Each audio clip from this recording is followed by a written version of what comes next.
யாராவது கவலையோட இருக்கிறாரு? யாராவது கவலையோட இருக்கிறாரு? இருந்தீங்களோ? அவ்வளோதான் கவலை இல்லை. எல்லாரும் சந்தோஷம். எல்லாரும் சந்தோஷம்.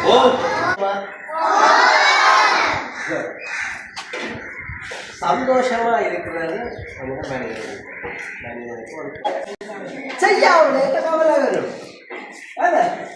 நான் டாக்டர் வேலை செய்யறேன், நான் செய்ய வேளாண் வந்து என்ன பேசுவேன் இந்த வேலையோட செய்ய அதெல்லாம் என்ன வரும்?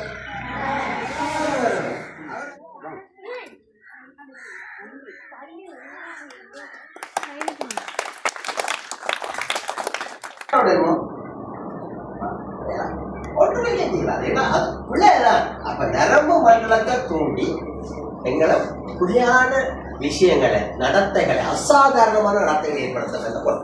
இதைத்தான் நாங்கள் போதப்படுறோம்னு சொல்றோம். இந்த மருந்து இப்ப சில மருந்துகளை தடை செய்யப்படுது, உங்களுக்கு தெரிய மாட்டேங்குது.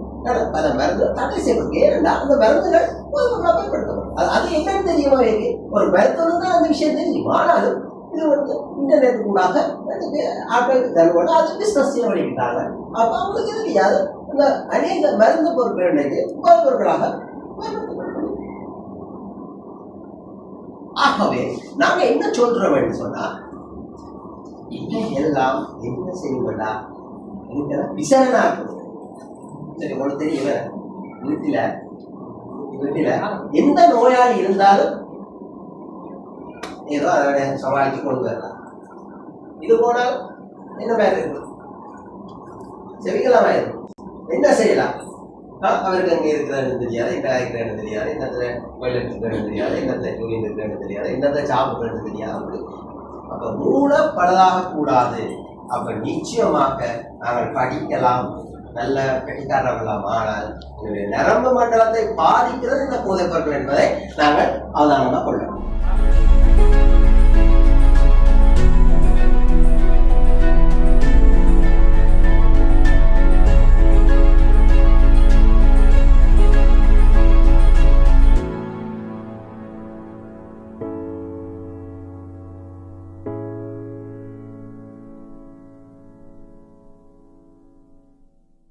இந்த மனித உரிமை என்ற சனம் அதிகமானவர்கள் நினைப்பது இந்த பிரச்சனைகள் எல்லாத்தையும் வீட்டை கொண்டு போனால் தீர்த்து போலங்கி விடும், அல்லது எல்லாத்தையும் வழிகொண்டாந்து எல்லாம் பிரச்சனை என்றால் அது அல்ல உண்மை. மனித உரிமை என்பது வாழ்வுரிமை. எங்களுக்கு வாழ்வது எங்களுக்கு உரிமை. வாழ்வதற்கு என்ன தேவை? எல்லாம் தேவை.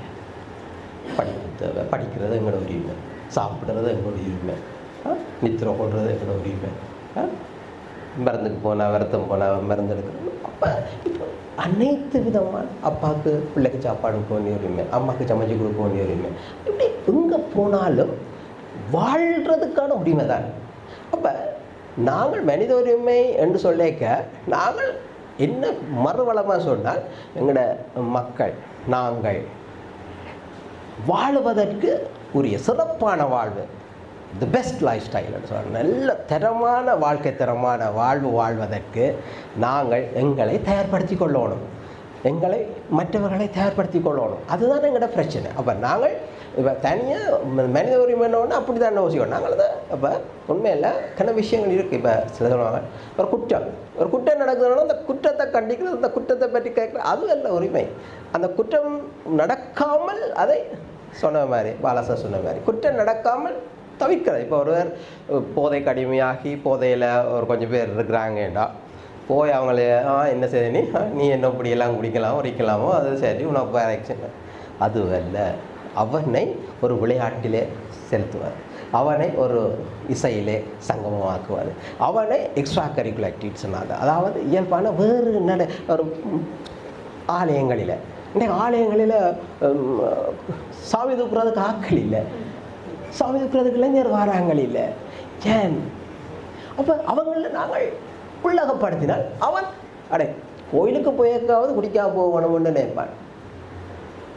இதுதான் மனித உரிமை. அப்போ நாங்கள் மனித உரிமையில் நான் முக்கியமாக பாலாசர் தான் சொன்னார், எங்களை அந்த குற்றம் அணுவது குறை கண்டுபிடிப்பது அல்ல, குற்றம் நடக்காமல் அவனை எப்படி திசை திருப்பி நாங்கள் எங்களோட வழிக்கு கொண்டு வரணும். அப்போ இதுதான் நாங்கள் செய்ய போகிற வேலை.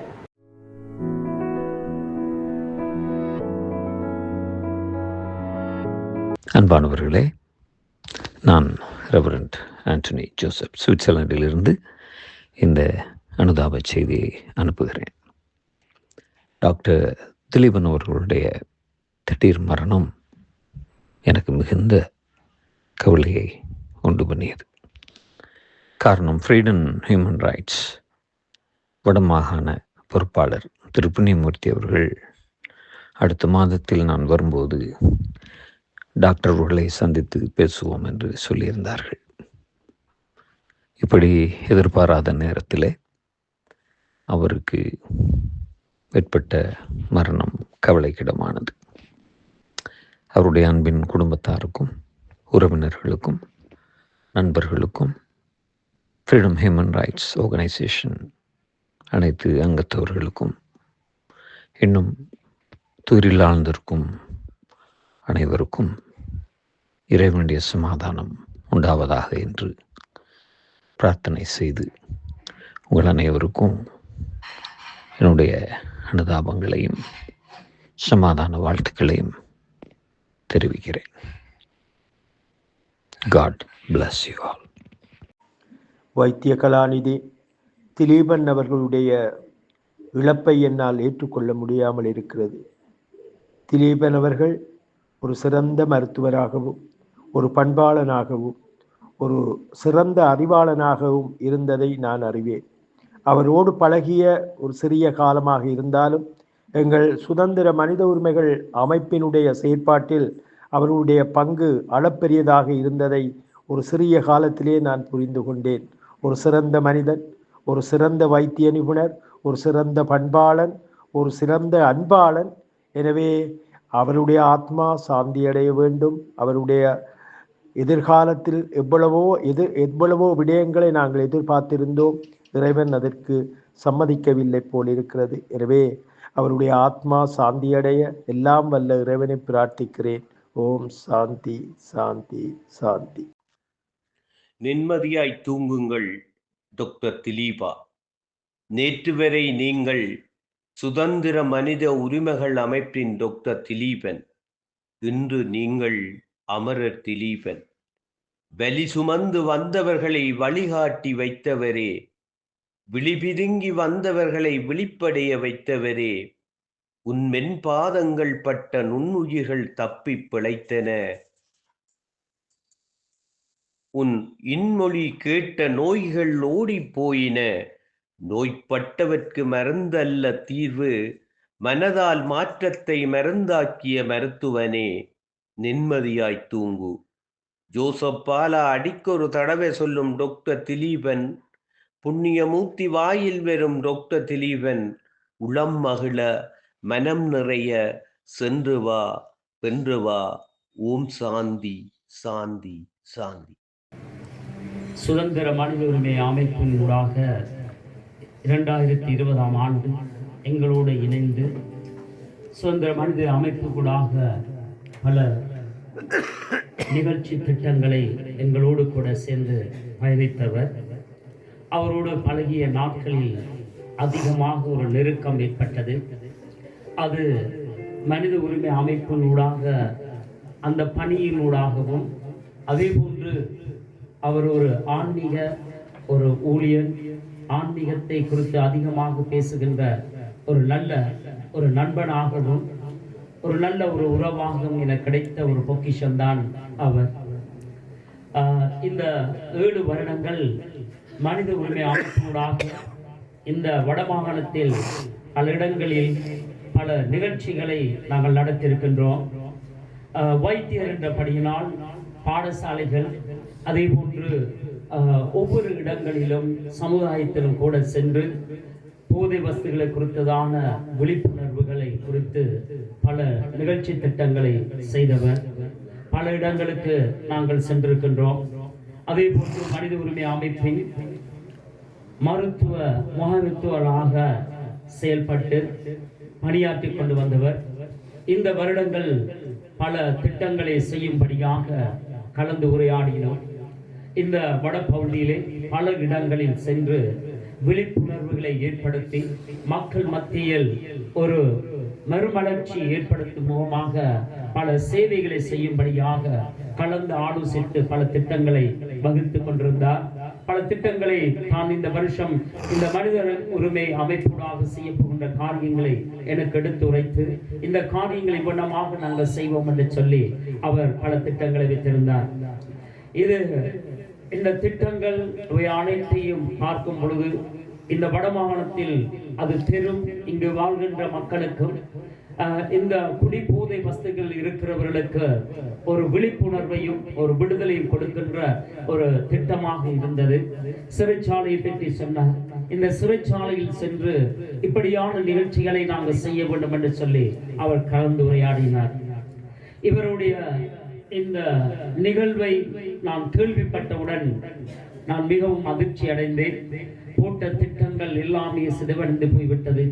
இப்படிப்பட்ட ஒரு உத்தம மாமனிதரை இழந்து விட்டோம் என்ற ஒரு கவலையும் வேதனையும் எனக்கு ஏற்பட்டது.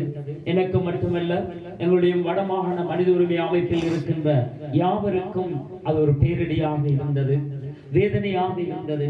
இப்படிப்பட்ட ஒரு மாமனிதனை மறுபடியும் நாங்கள் எப்பொழுது காண்போம், எப்பொழுது நாங்கள் சந்திக்க போகின்றோம் என்று சுதந்திர மனித உரிமை அமைப்பின் சார்பாக எனது இரங்கல் செய்தி. டாக்டர் திலீபன் 2020 சுதந்திர மனித உரிமை அமைப்பில் தன்னை இணைத்துக் கொண்டார். எமது அமைப்பின் வட பிராந்திய சுகாதார மற்றும் முகாமைத்துவ பணியாளராக செயல்பட்டு வந்தவர். அதிக வேலை பழுக்கள் மத்தியிலும் கடந்த 5 ஆண்டுகள் எமது அமைப்புடன் இணைந்து ஆற்றிய சமூக பணிகள் எண்ணற்றது. சுமார் 15க்கும் அதிகமான பாடசாலைகளில் போதை தடுப்பு குறித்த விழிப்புணர்வு நிகழ்ச்சிகளை நடாத்தி இளம் சமுதாயத்தை நல்வழிப்படுத்த தன்னை அர்ப்பணித்தவர். 25க்கும் அதிகமான கிராம சூழலுக்குள் சென்று சமூக விழிப்புணர்வு பணிகளை செய்தவர். தான் இருக்கும் சூழலில் எந்த ஒரு அநீதி நேர்ந்தாலும் பொறுத்து போக மாட்டார். தனக்கு இருக்கும் அதிகாரத்தை பயன்படுத்தி தைரியமாய் தட்டி கேட்கும் குணம் படைத்தவர். நகைச்சுவை குணம் இவரின் தனிச்சிறப்பு. எல்லா நேரத்திலும் புன்னகை செய்ய வைப்பவர். இன்று எம்மை கலங்க வைத்தது ஏனோ. எங்கள் எல்லாருடைய சுக நலத்திற்கும் அதிக அக்கறை கொண்டவர். எப்போதும் ஏதேனும் ஒரு மருத்துவ துணுக்குகள் வழங்கிக் கொண்டே இருப்பார்.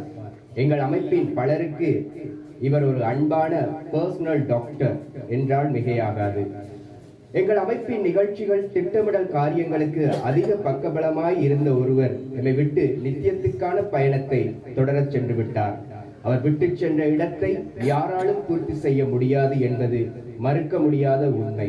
என்றாலும் அவரின் ஆலோசனைகள் வழிநடத்திய காரியங்கள் எம்மை தொடர்ந்து செயல்பட வைக்கும் என்று நம்புகின்றோம்.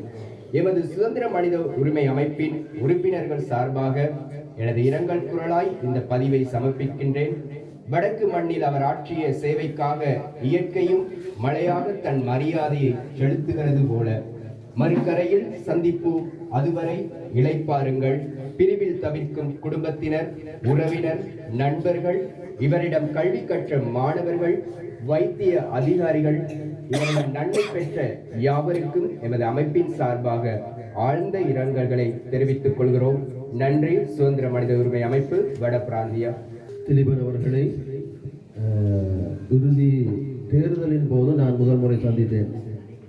அப்பொழுது அவர் தன்னை டாக்டர் திலீபன் என்று அறிமுகப்படுத்தினார். உடனடியாகவே நான் நகைப்போடு தியாகி திலீபனோ சார் என்று கேட்ட பொழுது அவ்வளவு தூரம் நான் தியாகி அல்ல, ஒரு சாதாரண பணியாளன் என்று சொன்னார்.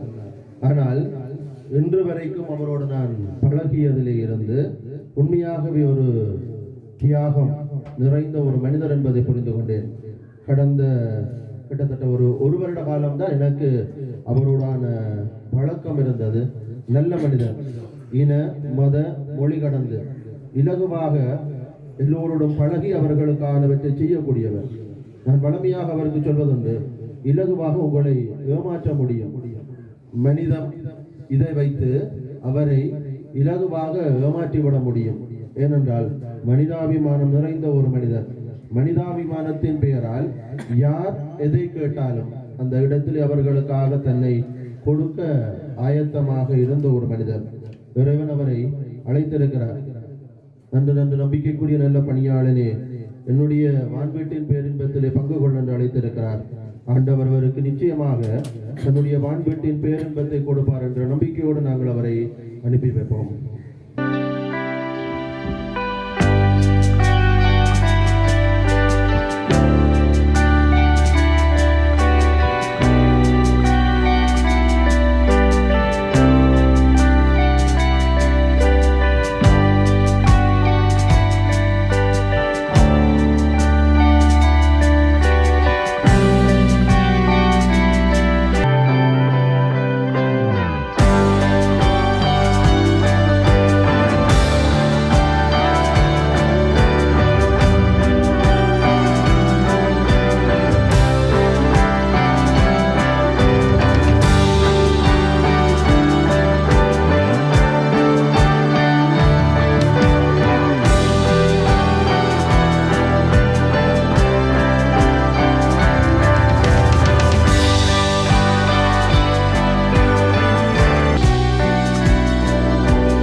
ஜோதி தோன்றுமோ தேசமுண்டு,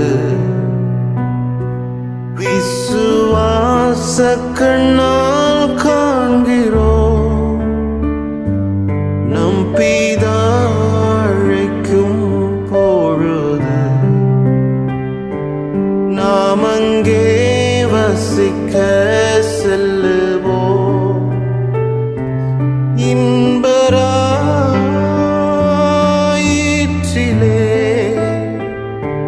மோட்சக்கர